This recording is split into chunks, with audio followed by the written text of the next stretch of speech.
Hello, my name is Toby, and you got to know when to hold 'em, know when to fold 'em, know when to walk away, and know when to run. Kenny Rogers.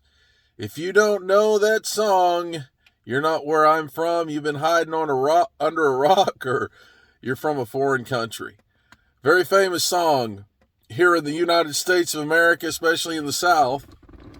And that is the theme song of resurrection.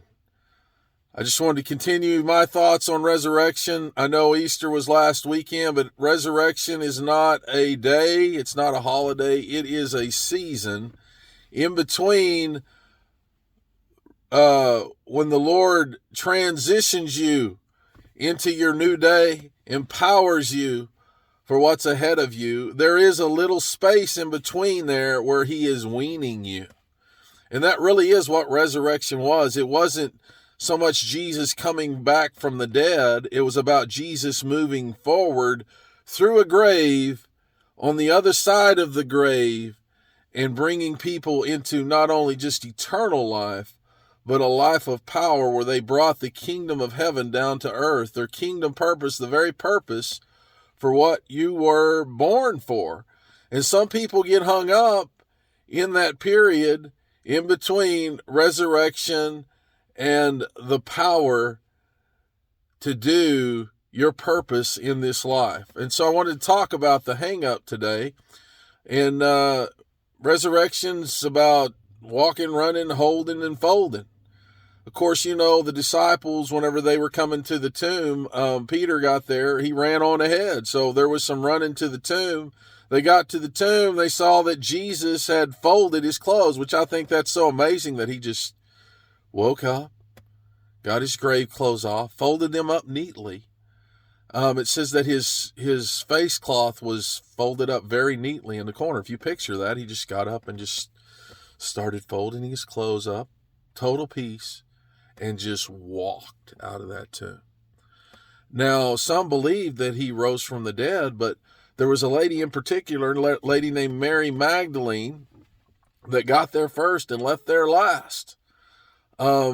She told the disciples the news that the tomb was empty, but all that stuff wasn't enough. She had to find her Jesus. I mean, she was desperately searching for her Jesus. And she saw the folded clothes. She saw the empty tomb. She even saw two angels sitting at the top of the stone that he laid on and the bottom of the stone. She saw those, and it still wasn't enough.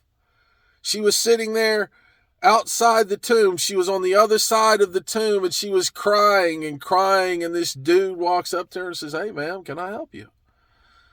You know, what's wrong?" And she goes, can you tell me where my Jesus is? Can you tell me where they laid the body so I can go get it? And she was freaking out because she lost her Jesus. And all of a sudden she heard a voice, and he goes, "Mary, it's me." And she goes, "Rabboni." Isn't that amazing that what went in the tomb is not going to look like what comes out of the tomb? And sometimes we can be sitting there looking at Jesus, asking Jesus where Jesus is. That's why on the other side of the tomb, it's so important to hear his voice. You know, sometimes we get so caught up in what we see, and it's important to hear. We get so caught up, we get hung up on what things used to be, what things look like, how things were, and we go out and we're searching for what we lost instead of listening for what is new. And it's so important to listen to the Lord. It's so important to hear his voice and not get hung up on how you see things. And so Jesus said, "Hey, this is me." Sometimes you need to hear the Lord say, "Hey, Hey, this is me. This is new. This is the brand new thing. It doesn't look like what you thought it was going to look like, but this is the beginning of the new. And sometimes God has to rewire us in that season of resurrection. He has to rewire what we see. And we need to hear him and not get so caught up in an old image, an old person, an old relationship, an old thing. And we're trying to keep repeating what we came out of when God's doing something new. So it's key to hear and not get hung up on what we see. And the next thing Jesus said is, hey, Mary, don't hold on to me. Now, there are some relationships that God's going to send in your life that are from God, but they're seasonal. They're for a season of resurrection. Sometimes God will send people into your life to awaken you. Sometimes God will send people into your life to separate you from that tomb, and you're confused saying, well, and you wanted to hold on to them, and you're confused because you're like, well, they came from God. That was God that sent that person into my life. But you got to understand that some people are shelters and they're not home. Some people are sent to you for preparation and they're not a destination, especially in a season of resurrection when you're getting over things. It's really not a time to hold on. It's a time to hear the Lord in every relationship that you're in, because some people get hung up in those kind of relationships.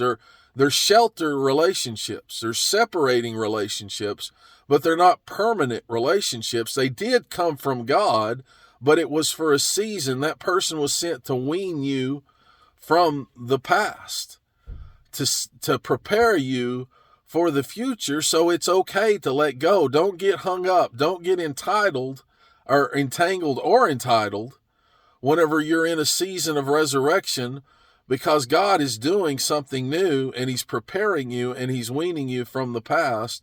So don't hold on. Let it go. Keep moving forward, because God has something great for you to have. Don't settle. Don't settle in limbo. Don't get stuck in limbo while you're healing, while God's restoring you, because he's preparing you for something great, something more than you ever thought, something greater than you could have ever prayed for. There's something greater ahead. Thank you so much. God bless you, keep you. May his grace shine upon you.